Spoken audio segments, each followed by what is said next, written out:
You say generally just his overtone with you was one that was disrespectful as a man, and you just wasn't gonna stand for it. Is that what happened? It was disrespectful not only to me but to the sport of boxing. Like if you got a professional coming in to help you out, and the professional is taking it easy on you, not going 100%, only using one hand, show a little respect. You know what I'm saying? Show some respect. Show some integrity. I don't think he has any of that.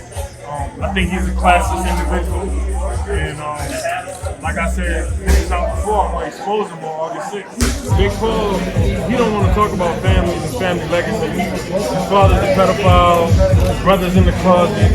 So he don't really want to go back and forth with the whole family legacy thing. What has his family done? His family ain't done nothing.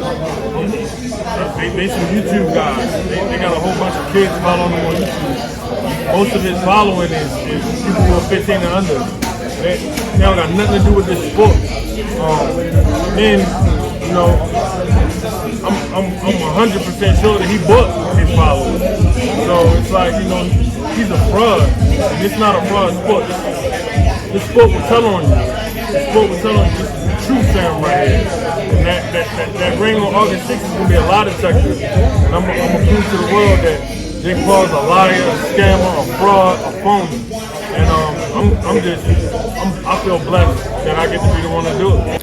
With you being so webbed inside of the last 25 years of boxing's blood through your father, what fighters have reached out for you and said, bro, you got to get this done?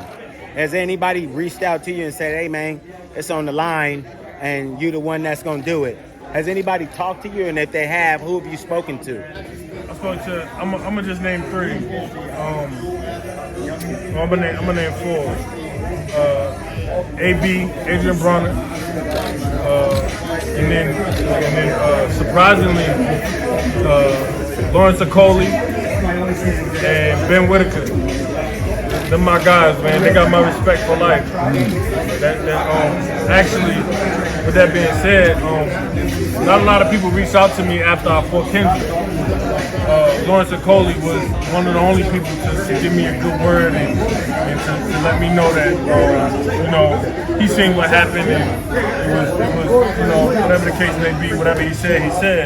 But that man has my respect for the rest of my life, just for being there when a lot of people that I grew up with in the sport didn't reach out, didn't look to say anything, and a lot of them only reached out after I signed this fight. So those guys right there, those are the guys that got. I respect everybody. I give them my respect and I appreciate them reaching out. But to reach out when I was at a low point in my career, that means a lot. And that's what those guys did. Other people, they reached out when I did sign this fight and said, you gotta do this, you gotta do this. But the ones that meant more were the ones that reached out before I got this opportunity. Which, like I said, Adrian Bronner, Lawrence Okoli, Ben Whitaker, those guys, I can tell they some real guys, man. They didn't wait until the train started to show me that I had support out there in the boxing community. They actually reached out and got in touch with me before this whole thing got started. So they got my respect for life.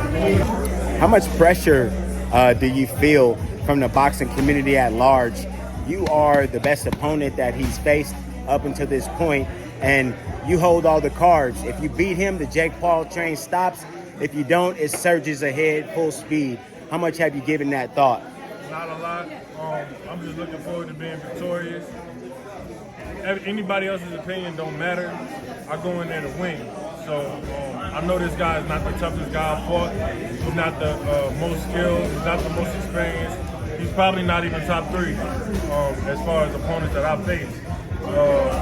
I think that he made a serious mistake in picking me to fight.